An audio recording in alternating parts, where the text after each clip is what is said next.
Back on Inside Tennessee with my colleague John North, breaking down a new poll out this week from the Beacon Center. Mark, and so let's shift to talking about the presidential question, which is always a fun one. And that's the question was, you asked folks, what if the candidates were Joe Biden, Donald Trump, or Robert F. Kennedy, who we know is running as an independent? What are your thoughts about who you're going to vote for?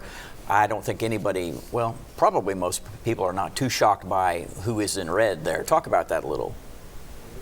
Yeah, so it remained essentially unchanged from last time. Robert F. Kennedy, who was at a really high 21% last time, has lost a little bit of support. But the difference between Biden and Trump is not really any different. It's still, it's certainly Trump country in Tennessee.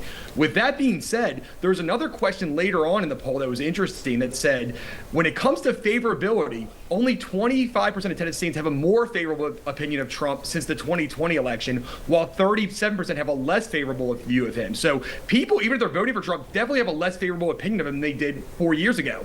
Unfortunately for Joe Biden, only 8% have a more favorable opinion of him, while 59% have a less favorable opinion. So ultimately, I don't think people are really happy with either of these choices. And, ultimately they're going to take Trump over Biden, but neither one has fared super well since the 2020 election. We talked about the Kennedy edition last time in previous polling and explain for people who missed that conversation, Mark, where he draws from, Trump or Biden or both.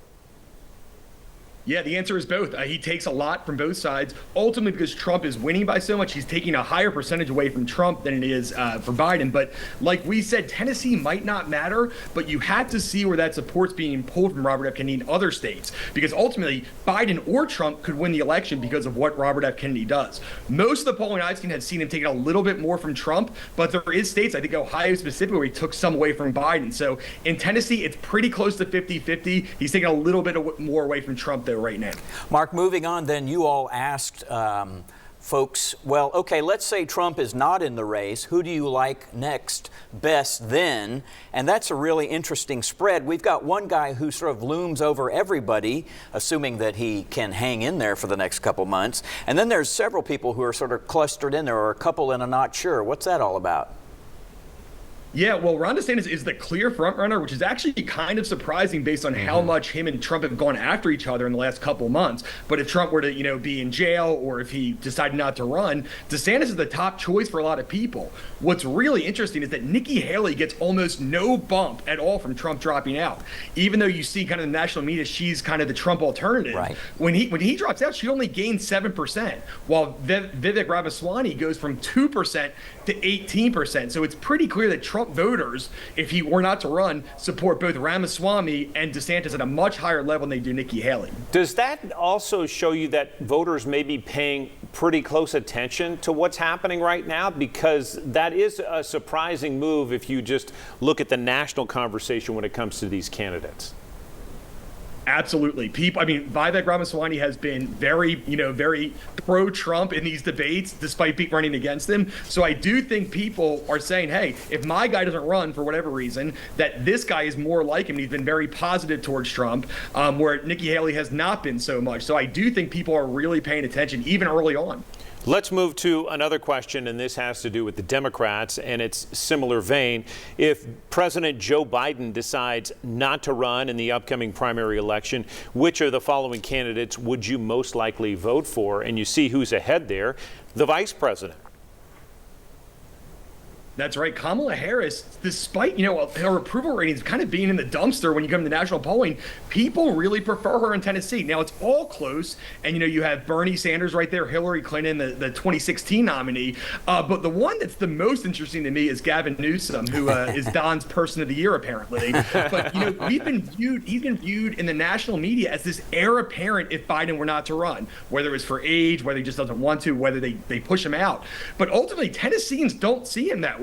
They prefer somebody, who seemingly has been on the national stage before, while Newsom looms very far behind both Harris, Sanders, and Clinton. So I think that's really interesting in Tennessee. And I think that might be different than a lot of other states where, Newsom's presence looms large, but not here with the Democrats in Tennessee. Yeah, our colleague Don Bosch, to Mark's point, was picking Newsom as as a person of the year, if you will. I think that's very nice. As a native Californian, I sort of appreciated that he would give that sort of position to a Californian, but there is no way in heck that's going to fly in the state of Tennessee. I mean, Bernie Sanders, I had to chuckle at that. I was like, really? Bernie Sanders? Okay. We're going to get to other questions as well, but Mark, just as you look more broadly at this poll, is there anything else that stands out? We're sort of going through the generalized responses. You mentioned some other specifics that you asked. Is there another question that you think really caught your eye this time?